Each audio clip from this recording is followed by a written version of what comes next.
আমি তোমার কথা মতন ঠিক জায়গায় চলে এসেছি তো। তুমি কখন আসছো? তুমি আসতে পারবে না কেন? আরে বাড়ির সমস্যা তো আমারও তো বাড়ির সমস্যা। বাড়ির বউটাকে বলেছি তোর সাথে সংসার করবো না আমি, নতুন একটা মেয়েকে ভালোবেসে তাকে নিয়ে সংসার করবো। এরকম করলে কি করে হবে?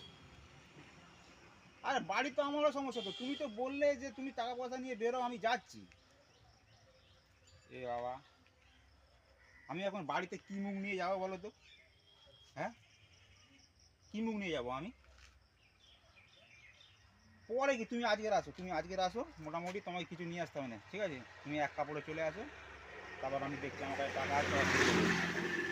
হ্যাঁ, তুমি এক কাপড়ে চলে আসো। বলছিলাম সহায়দা, হ্যাঁ বলো বিলক দা। মেয়েটা তো আসবে না বলছে। হ্যাঁ এবার আমি এখন কি করে বাড়ি যাই বলো তো?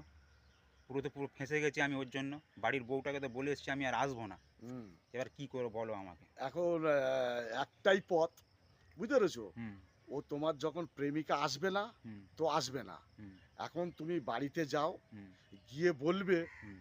যে তোমার আমি মনটা পরীক্ষা করছিলাম, হুম। বুঝতে পেরেছো? হুম। মনটা আমি পরীক্ষা করছিলাম হুম। যে তুমি আমাকে কত ভালোবাসো, কতটা ভালোবাসো না সেইটা পরীক্ষা করার জন্যে। হুম। তবে আমি দেখলাম তুমি নিষ্ঠুর, তুমি কোনো বাধা দিলে না, হুম। অতএব তুমি আমাকে ভালোবাসো না, ঠিক আছে? হুম। আমি এইটা বুঝে দেখলাম। হুম। যাই হোক, আমি পরীক্ষা করে দেখেছি হুম। যে তুমি আমাকে মনে মনে ভালোবাসো কিন্তু প্রকাশ তুমি করো না, হুম। যার জন্যে আমি আবার ফিরে তোমার কাছে চলে এলাম।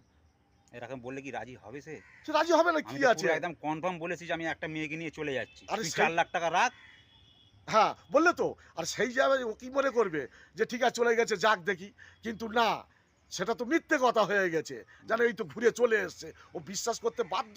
তুমি একটাই বলবে তোমার আমি মনটা পরীক্ষা করছিলাম, তোমার আমি মন পরীক্ষা করছিলাম, ঠিক আছে?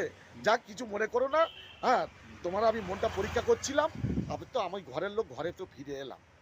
সে যাই দেখি কি বলে, দেখি এখন। আবার বলবে কি, বলবে কি, হাতে পায়ে ধরে মীমাংসা করে নেবে আবার কি? ঠিক আছে। এছাড়ার পথ নেই।